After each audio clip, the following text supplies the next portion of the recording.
Invitation கொடுக்கறதுக்கு கூட tension. Sensor certificate 17ஆம் தேதி வாங்குறேன். 20ஆம் தேதி எங்கள் வீட்டில் சாமி கும்பிடணும். 21ஆம் தேதி கல்யாணம் பண்ணைபுரத்தில். நம்ப மாட்டீங்க, நான் விஜயகாந்த் சாரை பார்த்து இன்வைட்டே பண்ணல.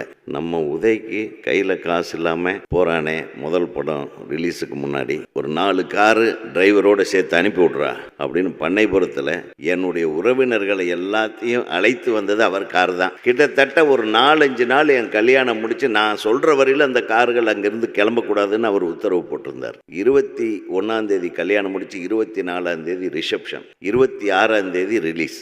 அதுக்கப்புறம் தான் என்னுடைய தலையெழுத்தே தெரிய போகுது. இதோ தயாரிப்பாளர் உட்கார்ந்துட்டுருக்காரு சிவஸ்ரீ சீனு. 24ஆம் தேதி ரிசப்ஷனில் பார்த்தா முதல் சீட்டில் முதல் வரிசையில் அவர் உட்காந்துட்டார். நான் ஒரு பெரிய டைரக்டர்லாம் கிடையாது, சாதாரண அசிஸ்டன்ட் டைரக்டர். ஒரு அசிஸ்டன்ட் டைரக்டர் நல்லா இருக்கணும்னு நினச்ச ஒரு முதல் கலைஞன் திரைப்பட உலகத்திலேயே விஜய் சார் இருந்தால் நான் விஜய் சார் தான் கூப்பிடுவேன்.